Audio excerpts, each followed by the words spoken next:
Indonesia dipermainkan oleh negara manapun. Maka Bung Karno mengajukan syarat. Dialog pun terjadi antara Bung Karno dan Khrushchev. Saya mau datang ke Moskow dengan satu syarat mutlak yang harus dipenuhi. Tidak boleh tidak, kata Bung Karno. Khrushchev pun balik bertanya, apa syarat yang Paduka Presiden ajukan? Bung Karno menjawab, temukan makam Imam Bukhari, saya ingin menziarahinya. Tentu saja Khrushchev yang komunis tulen pun sangat bingung. Siapa Imam Bukhari, pikirnya. Khrushchev segera memerintahkan pasukan elitnya untuk menemukan makam yang dimaksud. Ternyata hasilnya nihil. Khrushchev kembali menghubungi Bung Karno. Maaf Paduka Presiden, kami tidak menemukan makam orang yang Paduka cari. Apa Anda berkenan mengganti syarat Anda? Bung Karno pun tersenyum sinis. Kalau tidak ditemukan, ya sudah, saya urungkan niat untuk ke negara Anda. Mendengar pernyataan Bung Karno, sontak membuat kuping Khrushchev panas memerah. Kalimat singkat Bung Karno ini membuat Khrushchev kecewa. Khrushchev kembali memerintahkan orang nomor satunya untuk memecahkan masalah ini. Akhirnya, setelah melalui penelusuran yang teliti, serta mengumpulkan informasi dari orang-orang tua muslim di sekitar Samarkand, akhirnya makam imam besar kelahiran kota Bukhara tahun 810 Masehi itu ditemukan. Imam Bukhari yang memiliki jasa begitu besar bagi agama dan umat muslim itu dimakamkan di Samarkand pada tahun 870 Masehi.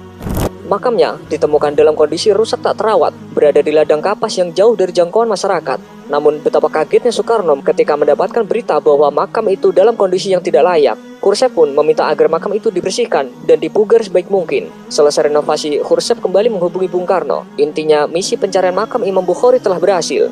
Sambil tersenyum, Bung Karno mengatakan, baik, saya akan datang ke negara Anda.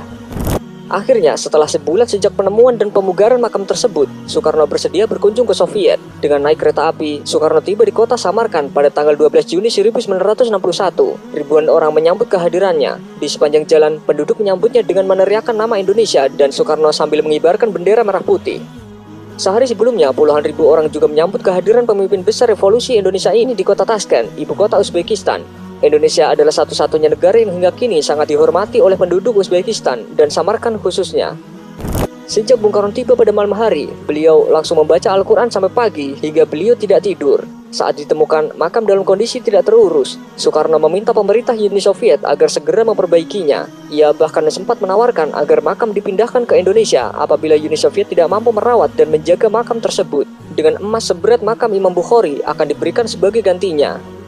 Versi lain yang berkembang di Uzbekistan menyebutkan berkat Soekarno, makam Imam Bukhari dipugar besar-besaran. Dulunya makam itu tidak terlihat kemegahannya, tetapi jelang ziarah Soekarno, makam dibersihkan dan direnovasi hingga tampak megah. Sejak saat itu, pihak Barat pun menilai kunjungan Soekarno ke Moskow tak hanya untuk urusan politik, melainkan juga ziarah. Dan hal ini juga menunjukkan kepada mata dunia bahwa Indonesia tidak bisa diatur.